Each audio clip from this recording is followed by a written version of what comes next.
All right, Fun Nation, welcome back to another very special edition of Behind the Bumpers. Today, my name's E. Lockman, and I'm at Kettering 1, and today I've got both Team 70 and Team 494, Martians and more Martians, with completely identical robots. So today we've got Lillian to talk about their coral handler, and we've got RJ to talk about the algae handler, elevator, and very innovative donut climb. So you'll see all this and more coming up on Behind the Bumpers.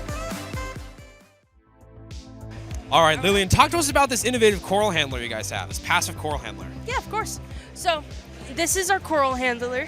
It slides out during the match, and it does that by breaking a zip tie. So it's zip tied in and then breaks it as soon as we hit into Auton. So it's typically sliding out, and it tilts. It tilts right up against the feeding station. So it just tilts and then comes right back, and then for loading it on, we have this, and we actually don't have wheels or anything. This is just entirely based on really mechanics, not really any programming things. So this just pulls right out on the pole. So that's how our coral handler works. Yeah. That's really cool. Now, RJ, talk to us about the algae handler on the other side of the elevator. Our algae handler is driven by two 7075 motors on each end, tied to a belt to the wheels. We can pick up off the ground, off the reef, off the floor, as I said before, and it's been very good at picking up and placing in the processor and in the barge a couple times. All right, awesome. Now, this is really cool. Can we see a little demonstration of it? Sure, we'd love to. Right now, we're going to lower the algae handler down, and then we're going to intake.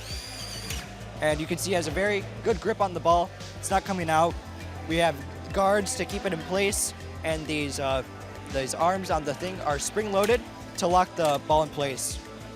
That's awesome. Now, obviously with some pretty heavy machinery on this elevator, talk to us about how the elevator is able to pull all this weight. The elevator is driven by a Falcon 500 motor down in the bottom of our robot, and we also have some surgical tubing to spring-load the elevator so it comes up easier and takes the load off the motor. We have a two-stage elevator, so we have one stage, and then on the back we have another stage which handles our algae and our coral handlers. That's awesome. Are we able to see a little demo of that too? Yeah, put the elevator up to L4.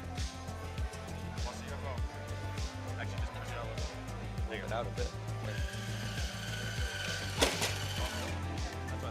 So that's our L4 preset for scoring on the reef with the algae, or with the coral, my bad.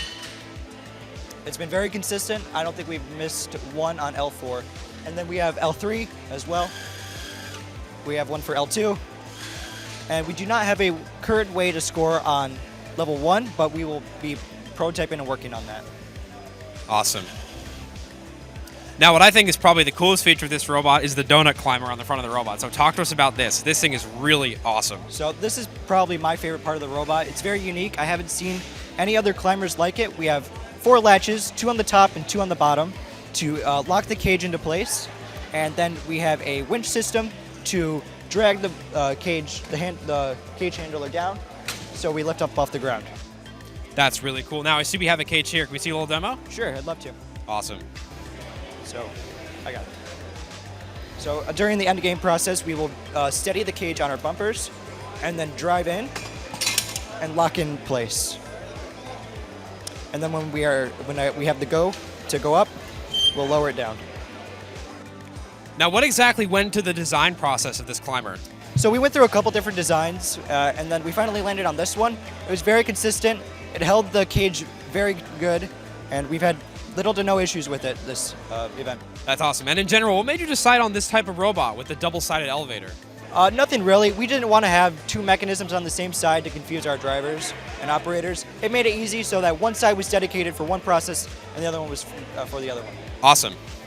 All right, folks, this has been another outstanding edition of Behind the Bumpers with 2 identical robots from Team 70 and 494. You can catch these guys here today at Kettering 1, and then hopefully at MSC later on in the season. And we will catch you guys in the next episode of Behind the Bumpers.